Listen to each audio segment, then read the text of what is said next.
vous recommande la boutique La Londoloise, c'est Judith Londolé. Si vous voulez être classe, chic, être habillé, être admiré. Parole de Mopao Mokonzi.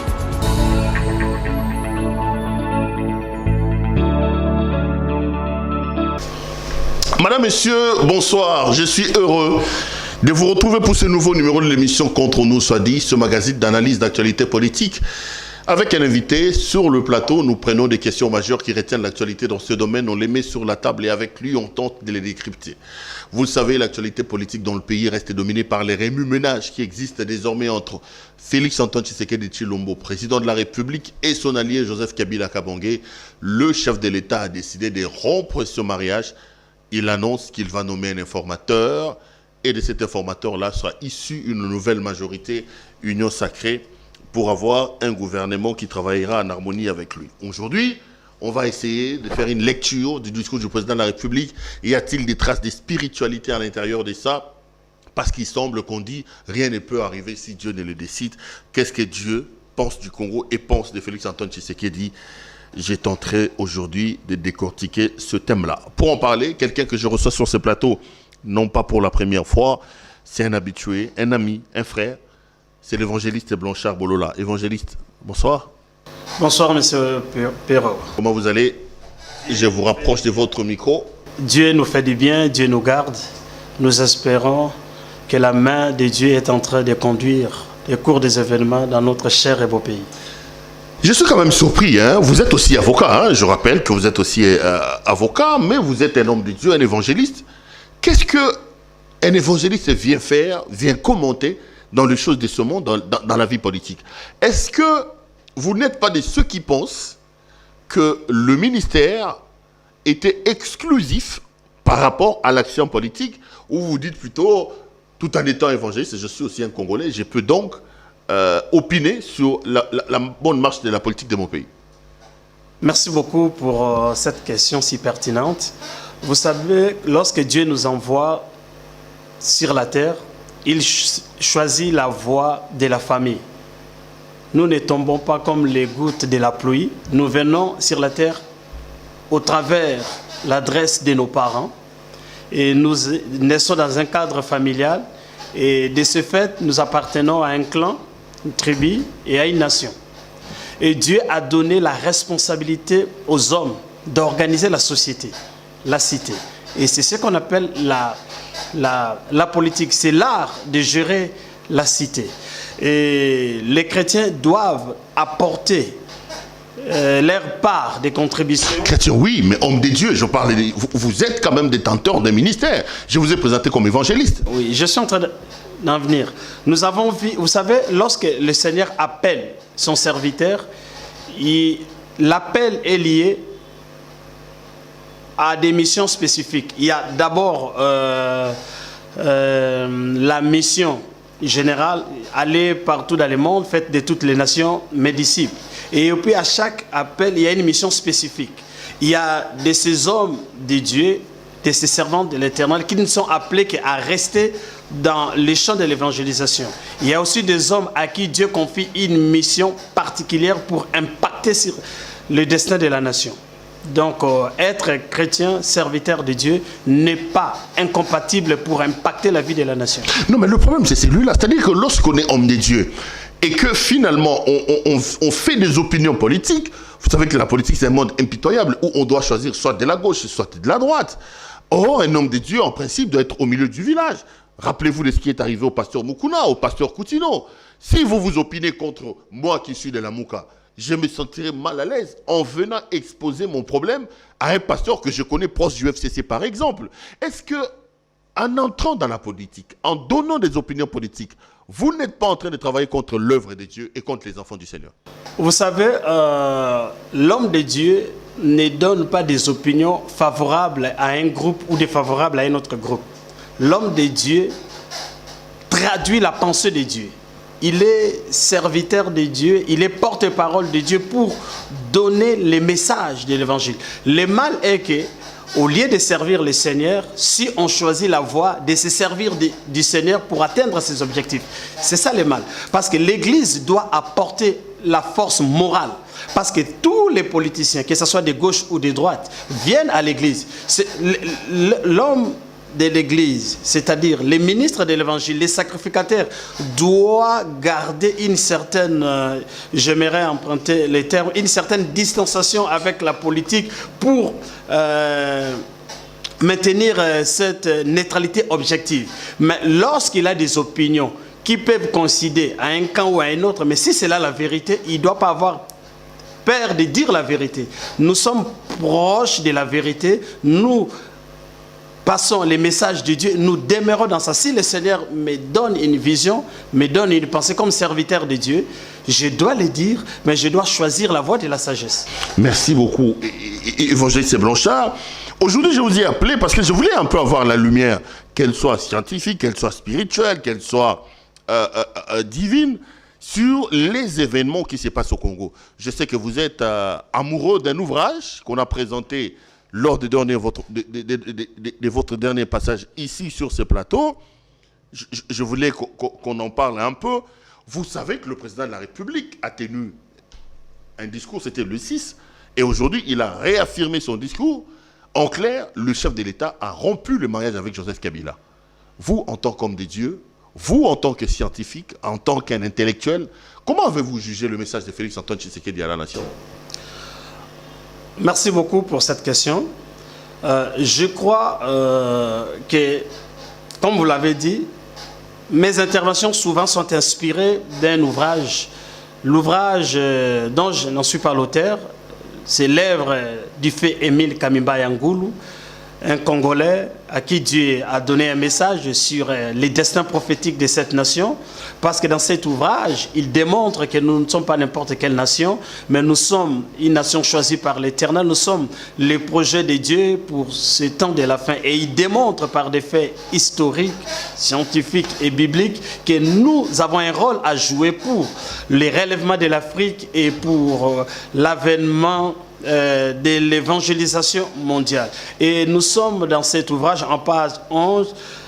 Il dit et l'ouvrage s'appelle comment d'ailleurs? Le plan de Dieu pour la RDC. Je vous remets juste le temps de demander à nos téléspectateurs de regarder Ministère révolutionnaire du Verbe et de l'Esprit, le plan de Dieu pour la RDC. Vous pouvez donc permettre à nos téléspectateurs de voir. L'auteur de l'ouvrage, c'est M. Émile Kamimbaya Ngulu, serviteur de l'Éternel. Et lors de la dernière émission, vous avez suivi tous les détails sur cet ouvrage qui renferme un peu ce qui doit venir dans les jours qui arrivent ici en République démocratique du Congo. Vous aviez la parole. Oui. Il dit ceci, en page 11. Il donne les raisons qui ont poussé à écrire, à mettre par écrit les pensées que le Seigneur lui a inspirées. Il dit, en permettant aux dirigeants d'aujourd'hui et de demain de préciser la direction de leurs pensées, de les anoblir et de mieux canaliser leurs actions. Vu que les temps qui viennent nous feront entrer dans une zone de turbulence qui prolongera la nation et le monde entier dans un grand désarroi et désespoir. Quant à notre sort en tant que nation, la situation risque d'être plus complexe à cause de notre apprentissage de la démocratie, du manque de culture démocratique de nos dirigeants et de notre peuple, et le cœur non préparé à accepter la défaite électorale.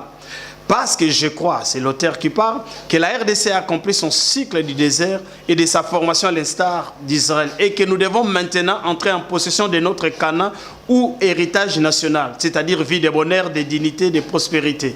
Mais avant d'évoluer, l'auteur est en train d'appeler à la conscience des acteurs politiques. Mais il dit quelque part, je crois, ce n'est pas Dieu qui parle, hein? C'est lui qui parle. Oui, il parle.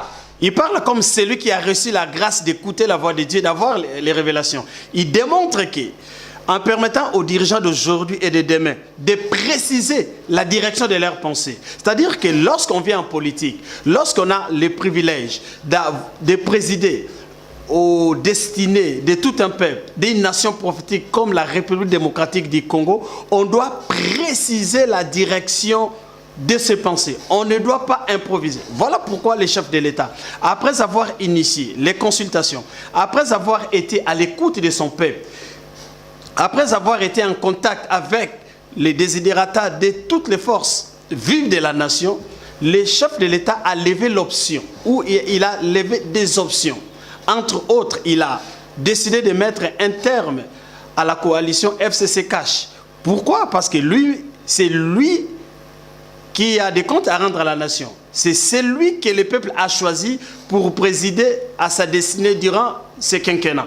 Donc, il a le devoir de répondre aux aspirations de cette population qui lui a fait confiance. Et ce peuple a tant souffert.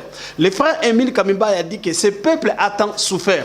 Et il dit, depuis 60, jusqu'à nos jours, la République démocratique du Congo est en train de tourner en rond. Pourquoi? À cause de l'immaturité de la classe politique, à cause de son goût effréné des richesses, du plaisir de ce monde. Au lieu de planter un leadership serviteur, les politiciens, les leaders politiques sont en train de se servir au lieu d'être au service du peuple. Parce qu'un leader, c'est qui, M. Perrault? Un leader, c'est cette personne qui a la capacité d'identifier les vrais problèmes de son peuple et d'en apporter des solutions adéquate. Je crois qu'après avoir été en contact avec la masse, avec les forces vives de la nation, le chef de l'État a compris qu'il faut maintenant apporter des changements. Donc vous pensez que la rupture avec Kabila est une décision qui valait sa peine, qui va nous amener vers les changements? Je suis en train de faire la lecture par rapport à une décision. Okay. Le chef de l'État a pris une décision. Et le chef de l'État c'est la personne la mieux renseignée de la République parce qu'il a tous les services. Et après avoir consulté la masse, le chef de l'État, étant le garant des institutions, le garant du bon fonctionnement des institutions, a levé l'option de mettre un terme. Parce que, selon son discours, il dit que cette coalition a plombé les espoirs de la population. Et lui, comme garant de la nation, il décide de mettre un terme à cette coalition, enfin de mettre en place un informateur qui va identifier la nouvelle majorité, parce que selon lui, la majorité parlementaire est effritée. Et à l'issue de l'identification de la majorité, mettre en place un nouveau gouvernement qui va répondre aux aspirations du peuple. Et Émile Kamimba a dit ceci: la RDC est un pays des rendez-vous manqués. Il nous rappelle qu'en 1960, notre pays a accédé à la souveraineté internationale. On a eu l'indépendance. Le peuple a eu beaucoup d'espoir. Il dit avec l'indépendance, il va voir l'amélioration de ses conditions de vie. Peu de temps après, la crise s'installe parmi les politiciens. Les politiciens brouillent la carte. Le peuple était les dindons de la farce. Le peuple a vu ses espoirs être déçus. Le maréchal Mobutu a tranché, il prend le pouvoir. Le peuple dit que les jeunes Mobutu prend les commandes de la nation. Il y a un engouement, il y a l'espoir. Le peuple a placé beaucoup d'espoir dans les régimes de Mobutu. 32 ans après, nous tous, nous rappelons ce qu'a produit ces régimes. Le vent est venu de l'Est avec Mouzé Laurent Désiré Kabila. On dit la prise de conscience, le changement. Mouzé est venu, peu de temps après, Mouzé est parti. Son fils le remplace, Joseph Kabila. Joseph Kabila prend le pouvoir, la jeunesse se console encore, c'est notre saison, la jeunesse prend les commandes du pouvoir. 18 ans après, tout le monde, toute la population a voulu d'un changement. Aujourd'hui, c'est son Excellence, Monsieur le Président de la République, Félix Antoine Tshisekedi, qui est là. Maintenant, nous devons mettre un terme à ce cycle de désespoir. À chaque fois que le peuple a un espoir, à chaque fois qu'un événement vient pour donner de l'espoir, souvent ça reste lettre morte. Je crois que le président de la République veut aussi marquer l'histoire, veut marquer son mandat en identifiant quel est le vrai problème de la population et en apporter les solutions adéquates. Mais pour atteindre ces objectifs, nous devons, nous, peuple congolais, d'abord procéder au changement de mentalité. Parce que les vrais problèmes de cette nation, c'est les problèmes de valeurs. Là, aucune nation, aucun peuple n'a bâti son avenir, son devenir par des antivaleurs. Aujourd'hui, avec les antivaleurs tels que la corruption qui gangrène la nation, les favoritismes, les clientélismes, les tribalismes, l'intolérance, avec ces antivaleurs, nous n'allons pas construire les Congo. Qu'est-ce que Dieu dit par rapport à la RDC? J'aimerais qu'on rentre dans les livres, parce que bon, finalement, je suis un peu partagé. Je ne sais pas, je dois vous amener sur un terrain politique, je dois rester avec vous sur un terrain spirituel. Si on va en politique, on dira au président de la République que lui-même est allé signer les accords. Personne ne lui avait demandé de signer les accords avec Kabila. Maintenant, il trahit les accords. Les gens vont dire qu'il n'a jamais respecté les accords. Si on va dans un monde spirituel, j'ai vu une prophétie en train de circuler dans les réseaux sociaux ici, rendue par d'ailleurs les pasteurs du président, le pasteur Roland Dallot, où il expliquait que dans les 6 mois qui arrivent, vous allez voir, vous allez voir.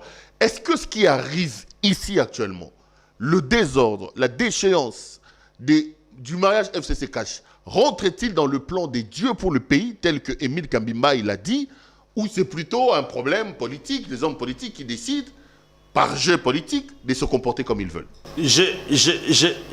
J'aimerais faire parler l'auteur. Nous sommes à la page 71. Il dit, bien aimé, la crise multiforme que connaît le Congo actuellement n'a pour but que d'amener le peuple congolais dans une situation tellement difficile qui les conduira, ainsi que ses dirigeants païens comme chrétiens, à tourner leur regard vers le Dieu de l'histoire qui conduit les destins des nations pour que s'accomplissent au Congo les miracles de l'histoire. Enfin que l'histoire et le monde entier puissent en témoigner en disant qu'il y a une nation au cœur de l'Afrique menacée par un destin tragique suite à son apprentissage de la politique, arrivée au bord de l'abîme et de l'explosion, échappant miraculeusement à ce destin à cause des hommes pleins d'amour pour Christ. C'est-à-dire quoi? Le frère Émile Kambimba a vu des choses. Il a dit ces choses dans une période non suspecte. Parce que Émile Kambimba... Il faut quand même qu'on se rappelle que le livre a été édité, le livre a été publié, écrit, je crois, en 2002 ou 2000. Le livre a été publié à titre posthume en 2012. Mais lui, il est mort en 2008. Mais le pensée ici, il a consigné en 2004. Okay. 2004. En 2004. Mais c'est sa vision. Donc on ne peut pas dire qu'il a écrit ça parce qu'il a vu. Non, non, ça... Non, Dieu l'a parlé. Dieu lui a... Parce qu'Émile Kambimba, pour rappeler à ceux qui nous suivent, fut un militaire, un officier des forces armées zaïroises, un éphoïste, un instructeur. Un instructeur à la base de Kitona. Et puis il fut commando breveté A. Il croyait servir son pays au travers, en répondant à l'appel du drapeau, et Dieu l'a appelé. Il reçut l'appel. Et le Seigneur lui dit, Émile Kambimba, je t'ai appelé pour faire de toi un soldat de paix, pas un soldat qui va détruire des vies. Et par la suite, Dieu lui a montré les choses que devaient connaître les Zaïres de l'époque. Et il a consigné ça dans cet ouvrage. Il dit, la situation, la crise multiforme que connaît le Congo, n'a pour but que d'amener le peuple congolais dans une situation tellement difficile qui le conduira, ainsi que ses dirigeants païens comme chrétiens, à tourner leur regard vers le Dieu de l'histoire. C'est-à-dire quoi? C'est-à-dire que la situation dans laquelle on est là, on verra encore pire que ce qu'on est en train de voir. Parce que quelque part, il dit, quand cela s'accomplira-t-il? Il dit, quand cela se fera-t-il? Il dit, quand vous verrez disparaître l'ordre politique actuel, c'est-à-dire quand la transition cessera et que le Congo deviendra comme un navire sans capitaine, étant donné que la nation entrera dans une période de grande turbulence qui fera croire au monde entier la fin de l'existence de notre nation. Il y aura même des gens qui souhaiteront la partition du Congo, même que nous soyons sous tutelle. Nos partenaires étrangers seront même découragés et déçus. Le peuple congolais dans l'angoisse, son regard tourné vers l'invisible, humilié encore pour toute la dernière fois. Alors je vous dis, frappez la poitrine. Il est en train de démontrer. Il dit, quand vous verrez disparaître l'ordre politique actuel, il parlait de quoi? C'est quoi cet ordre politique actuel? À l'époque, les Congolais, s'étaient décidés d'aller à Sun City pour résoudre leurs problèmes, la crise politique. Et cet ordre politique dont parle l'auteur, c'est l'ordre politique qui est l'émanation de Sun City. Et si vous observez, tous ceux qui sont ici de Sun City, Papa Etienne Tshisekedi n'est pas là, n'est plus là, personnellement. Papa Arthur Zaïd Ngomba n'est plus là. Papa Yerodia n'est plus là. Jean-Pierre Bemba est là.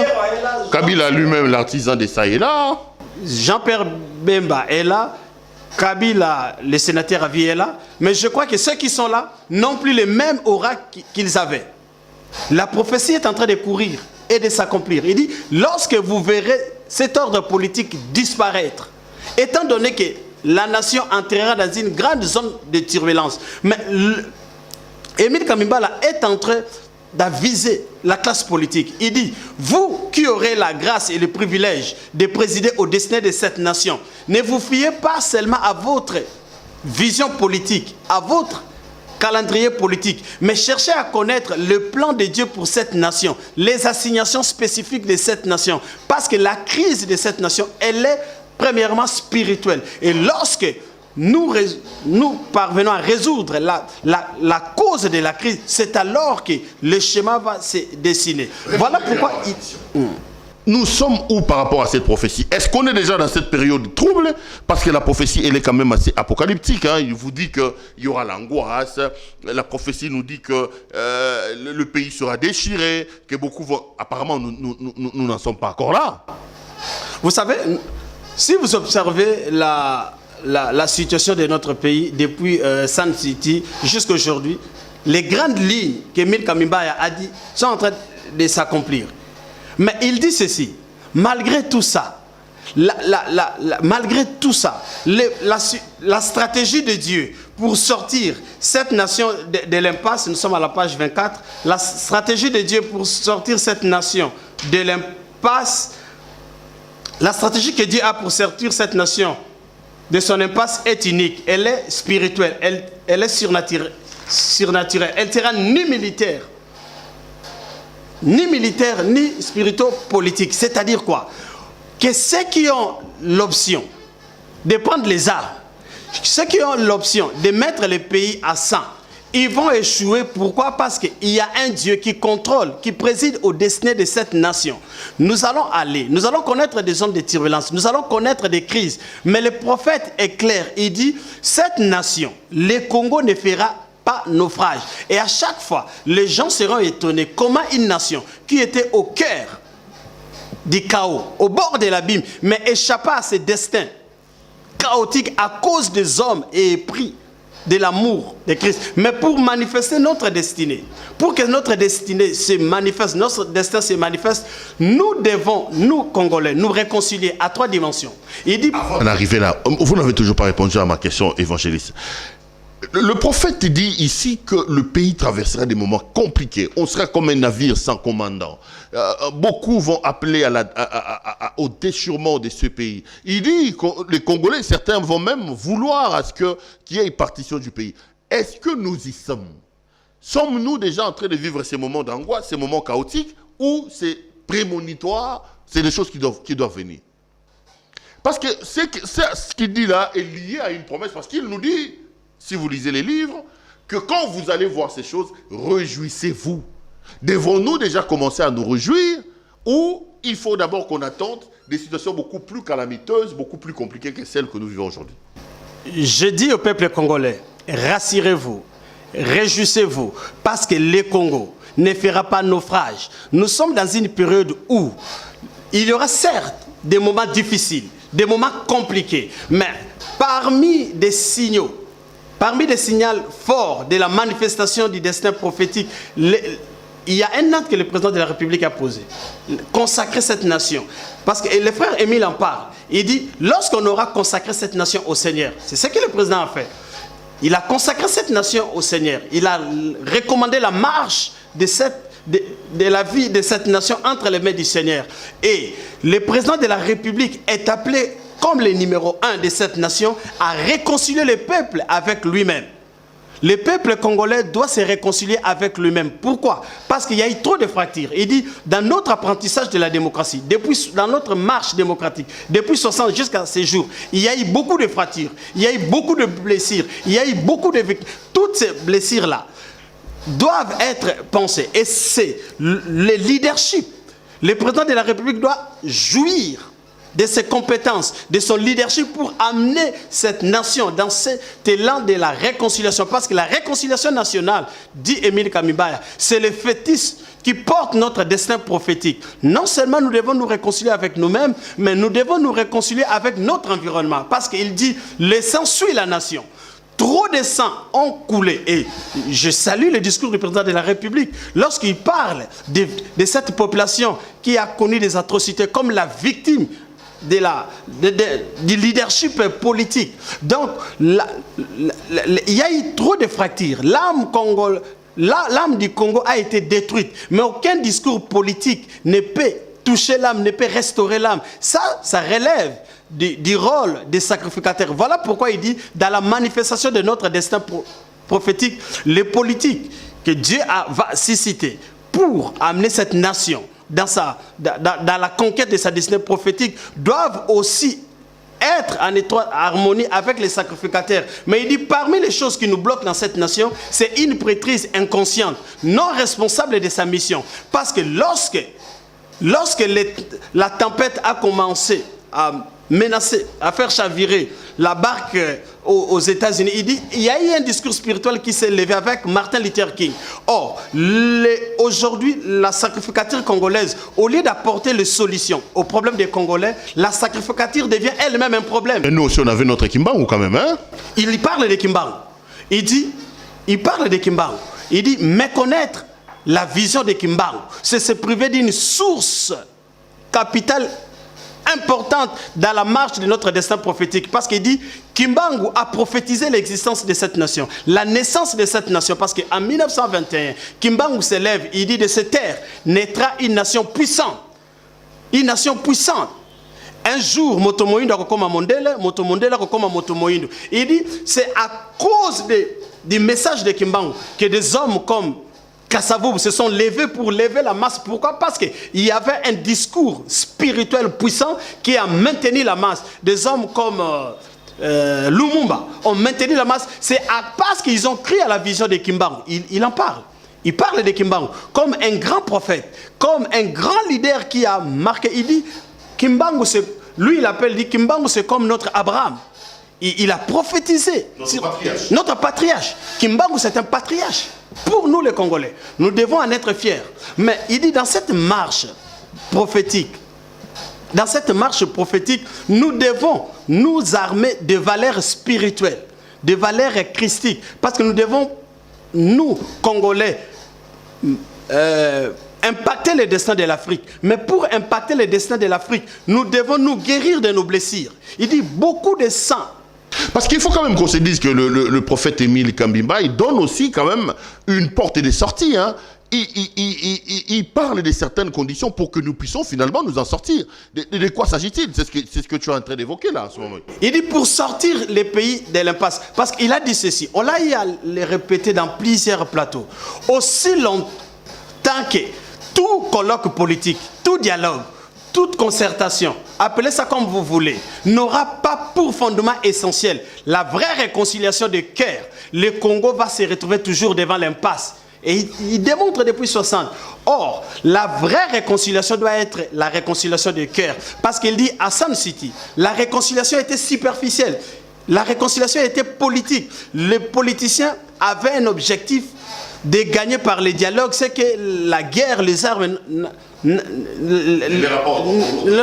leur a pas donné. Ils ont voulu maintenant, à cause, pour se recycler politiquement, ils devaient se retrouver parce qu'ils se sont neutralisés. Et il dit, c'était une réconciliation superficielle. Mais maintenant, avec le nouveau leadership, et là où je sens le président Félix Tshisekedi, c'est quelqu'un qui est accroché à la spiritualité. C'est quelqu'un qui est accroché aux valeurs spirituelles. Et il doit conduire le peuple congolais à se réconcilier avec lui-même, avec son environnement, parce qu'il dit le sang suit la nation. Et le sang ne connaît que le langage de la vengeance, à part le sang de Jésus-Christ. Et le sang que tu as versé, comme le déclare les Saintes Écritures, réclame vengeance. Nous pouvons avoir des programmes, des projets, mais si l'espace n'est pas purifié, nous allons marquer les pas. Voilà pourquoi il dit, nous devons nous réconcilier avec le Seigneur, le Dieu qui préside à notre destin. Je salue le président de la République parce que j'ai suivi le 31. Il y aura une journée d'action de grâce pour la nation, des initiatives comme ça. Et Émile Kamimbaye a dit, lorsque ce peuple, avec ses dirigeants politiques, chrétiens comme païens, se remettront entre les mains de Dieu, malgré que le monde va se moquer de lui, Omoni, Basuki, Bazangi Mayele, Bazongi Panzamba dit, si vous faites ça, je vous dis, vous verrez les résultats. Et si le président de la République maintient cette vision, cet élan de mettre le Seigneur sur le premier plan et qu'au travers cet élan de la réconciliation nationale, il amène la nation à se réconcilier avec Dieu, avec lui-même et avec son environnement, vous verrez les résultats. Et le président de la République a brossé un tableau sombre de la nation. Et pour tout esprit averti, pour toute âme non naïve, comme le dit Émile Kamimbaye, l'avenir du Congo présente des incertitudes. Il dit, c'est parce que ceux qui disent ça, ils regardent le Congo avec un œil scientifique, ils regardent le Congo avec un œil humain.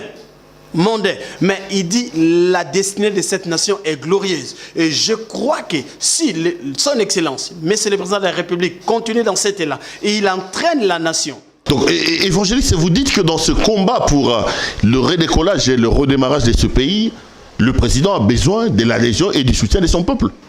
Effectivement. Effectivement. Parce que Dieu l'a suscité à dessein. Lorsque Dieu suscite un leader, c'est pour que ces derniers identifient les vrais problèmes, les vraies difficultés de sa population et qu'il en apporte des solutions adéquates. Or, Émile Kamimbaye a dit ceci. Par ailleurs, l'exacte perception de la dimension spirituelle de notre crise entraînera la résolution de tous nos problèmes. Ce qui signifie que dans les processus de la guérison, de la restauration de la RDC, négliger l'aspect spirituel est une grave erreur. Partant, je pense que le Congo qui se trouve devant son Jourdain du défi de la réconciliation nationale, de la restauration de l'âme et de la conscience de la nation ne pourra jamais relever ce défi s'il ne suit pas l'arche prophétique des sacrificateurs qui ont reçu la mission, de l'éclairer sur son avenir comme ce fut le cas du temps de Josué. Et durant cette période, nous sommes dans une période où la crise est tellement profonde, la crise tant spirituelle, qui se traduit par une crise politique, économique, qui a détruit les tissus socio-économiques. C'est comme Goliath qui s'élève contre la nation.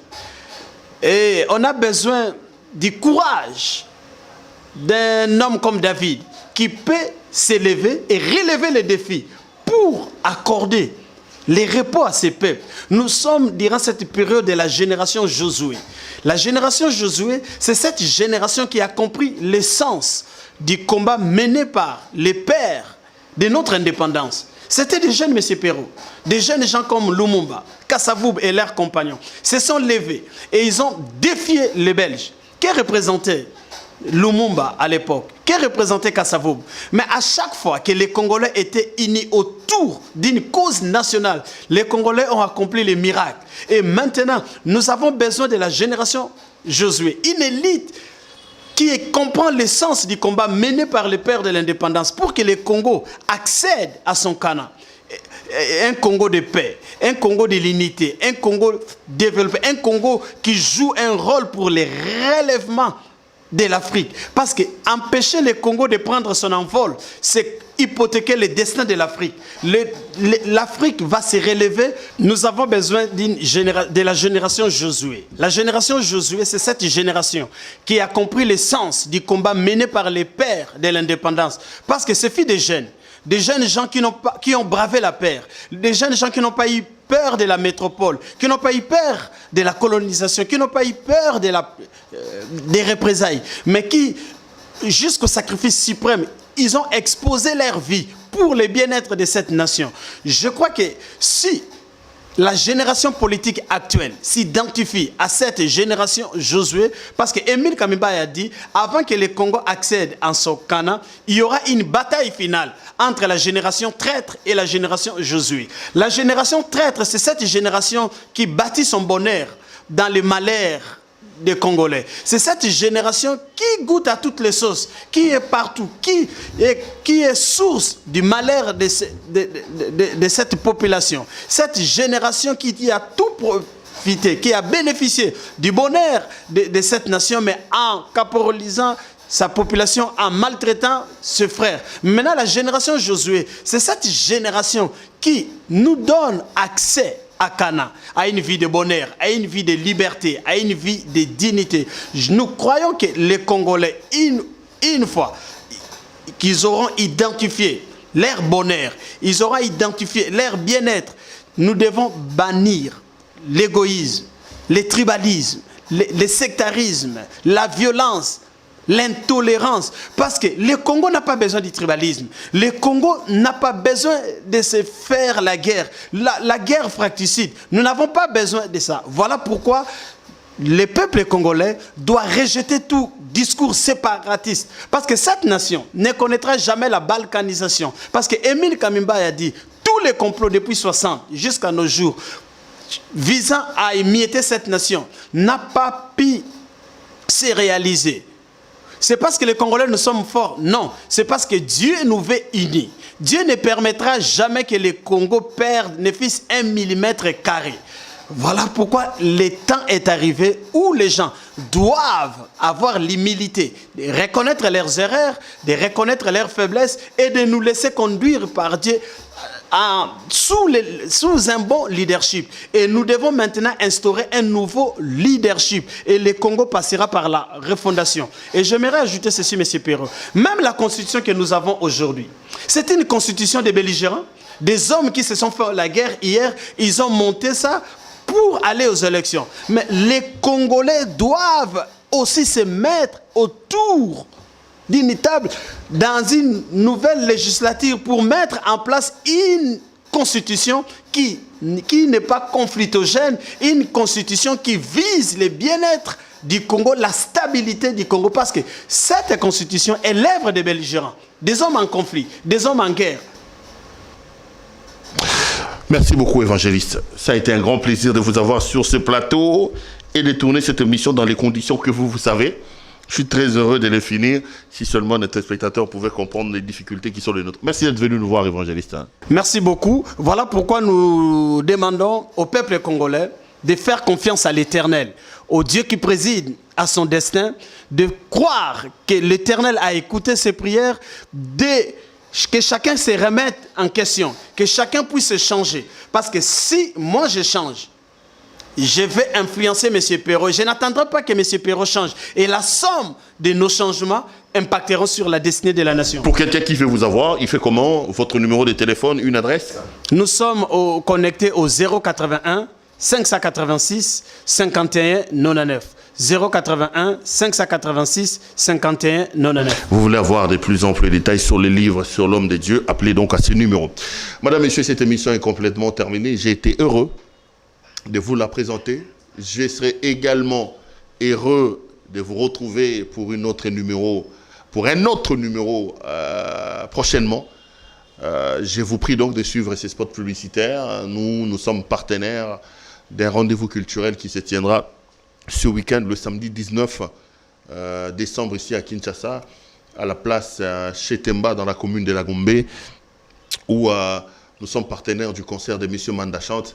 Suivez son spot. Et si vous êtes à Kinshasa, faites un tour par là pour aller écouter de la bonne musique et surtout comprendre que l'immortel Simaru Massia Lutumba n'est pas décédé. Bonsoir chez vous. Sakana mama yo pelo kolangai tozali seko bandao liwaliko sela osedu balata zikida balata bavelura. Samedi oyo le 19 tobengisi ba papa ba mama bana Kinshasa nyonso bana Congo nyonso tobengisi bino à partir ya 19h30 na chez Temba. Donc bonne année nyonso ya avance Noël nyonso ya avance boya na Chetemba le 19 oyo boya ensemble toyoka musique oyo ya hier na ya lelo, c'est-à-dire nenge baoke jazz betaki na baba na oke betaki nenge toujours rendre ngo lelo boya